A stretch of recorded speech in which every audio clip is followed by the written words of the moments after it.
my magic kitchen. So, ngayon guys, ang aking ima-magic ay mag-aadobo ako ng chicken feet. Chicken feet. Bumili ako ng 1 kilong chicken feet. Halagang 140. Yan, 140 yung kilo dito sa chicken feet sa San Andres Market. Diba? Tanggalan ko muna ng, wala na siya mga kuko, pero meron siya mga balat-balat eh.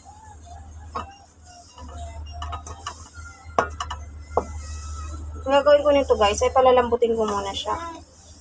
Saka ko siya aadobohin. Yung malambot na malambot yung buto.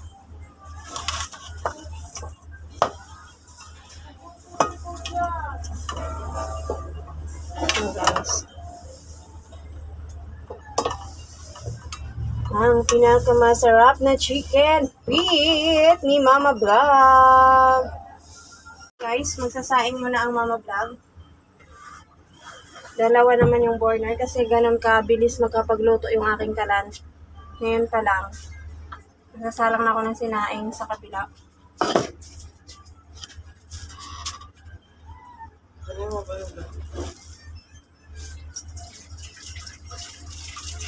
Ito po ito pa.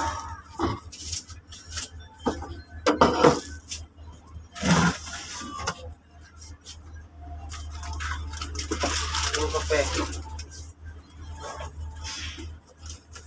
Yan. Baso. So, ayan.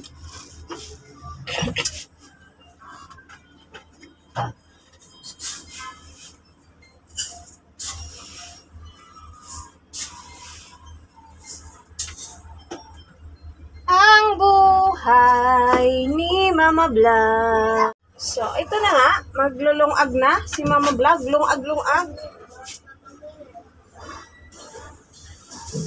Ayan. At maghugas-hugas na ng pae-pae ng manok. Paa-paa.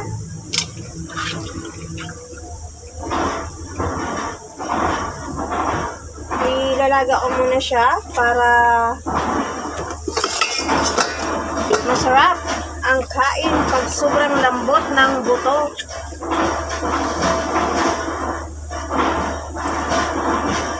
Yan, maingay yung likuran namin guys.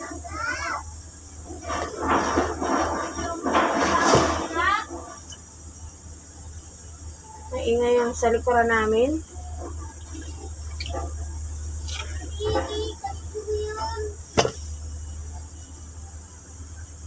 Yan na siya guys. Yan na yung aking chicken feet na pinalambot. Ay, naawin ko na siya para igisa ko na at aadubuhin ko na yan. Yan. Go na go. Guys, yung aking nalutong chicken feet. Ayan, hindi ko na nakompleto yung video kasi nagmamadali na yung aking asawa. At meron silang sideline ngayon. Kailangan mag-sideline para may panggastos. So, ito guys. Yung kalahati nito, tinanggal ko na kasi kumain na sila. Ayaw nila ng maanghang. Ito, nilagyan ko ng sili at hot sauce. Lagyan ko yan. Mamaya guys, gagawa ako ng pang-upload ko din uli na mukbang chicken adobo, mukbang adobo chicken feet. Ayan. So ngayon, yung nagawa ko ngayong video, i-upload ko rin to, pero yung mukbang nito guys ay iulay ko kasi hindi kaya ng aking storage ng cellphone.